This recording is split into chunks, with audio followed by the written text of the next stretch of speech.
தமிழ் புத்தாண்டு, பொங்கல், மாட்டுப் பொங்கல் இதெல்லாம் ஒரு பெரிய கொண்டாட்டமான ஒரு விஷயங்க. ஆனால் ஒரு சில பேரண்ட்ஸோட வீட்டில் பார்த்தோன்னா அது அப்படியே வந்து அந்த கொண்டாட்டம் இருக்கிறது இல்லை. அதுக்கு காரணம் அவங்க குழந்தை போர்டு எக்ஸாம் அப்படிங்கிறனால. அது மட்டுமே ஒரு பெரிய காரணமா அப்படின்னு கேட்டால் கிடையாது. அந்த பேரண்ட்ஸோட ஒரு சில குழந்தைங்க, நான் சொல்கிறது ரொம்ப ஒரு சின்ன சதவீதம் தான், அவங்க பார்த்தோன்னா தேவையில்லாத ஒரு வேலைகளில் மாட்டியிருப்பாங்க. அது அவங்களுக்கு ரொம்ப தேவையானதாக இருக்கும். அது என்னடா அப்படின்னா லவ். ஸ்கூலில் வந்து பை திஸ் டைம் ஸ்கூலில் தெரிஞ்சிருக்கும் பேரண்ட்ஸ்க்கு. மேக்ஸிமம் லவ் பண்ணுறவங்க எல்லாருமே ஆல்மோஸ்ட் எல்லாருமே சிக்கியிருப்பாங்க. சரி, இவங்க ஏன் லவ் பண்ணுறாங்க அப்படிங்கிற ஒரு விஷயம் நம்ம தெரிஞ்சுக்கணும்.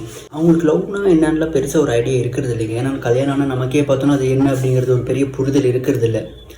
ஒன்று இதில் இருக்கிற ஒரு பெரிய விஷயம் என்ன அப்படின்னா ஒரு பியர் ப்ரெஷர்.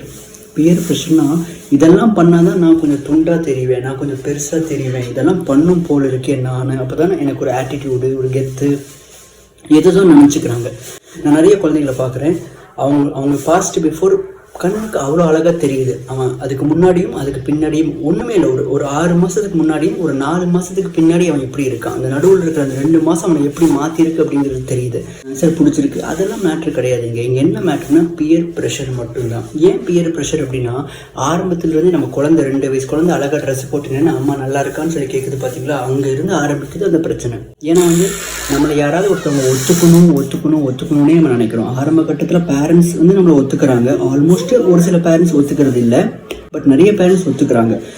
அதே அந்த அக்செப்டன்ஸ் வந்து குழந்தைங்க டீனேஜர்ஸில் இல்லைனா அடோலசன்ஸில் ஒரு 8வது 9வது 10வதுலாம் என்ன பண்ண ஆரம்பிக்கிறாங்க அப்படின்னா பியர்ஸ், என்னோட கிளாஸ்மேட்ஸ் என்னை ஒத்துக்கணும், என்னோட வயசு பசங்க என்னை ஒத்துக்கணும் அப்படின்னு நினைக்கிறாங்க.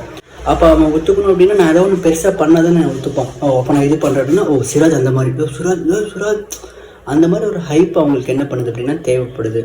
அது போக சோஷியல் மீடியா, சினிமா, நிறைய எக்ஸ்போஷர்ஸ் இருக்குது. ஸோ இது மாதிரி விஷயங்களுக்குள்ளே தான் அவங்க போய் சிக்கி தவிக்கிறாங்க. இதை லவ்னு பார்க்காம என்னோட அட்டென்ஷன் ஆஸ் அ பேரண்ட்டை, என்னோட அட்டென்ஷன், என்னோட கவனிப்பு இன்னும் அந்த குழந்தைக்கு தேவைப்படுது அப்படின்னு நீங்கள் நினச்சிங்கன்னா மட்டும்தான் இதை ஈஸியாக வந்து வெளியே வர முடியும். இல்லை அப்படின்னா ஐயையோ அப்படின்னீங்க அப்படின்னா அது ஐயையோ தான். இதுக்கு சம்மந்தமான விஷயங்கள் வந்து ரொம்ப டெக்னிக்கலாக ஹேண்டில் பண்ணுறதுக்கு முயற்சி செய்யுங்க.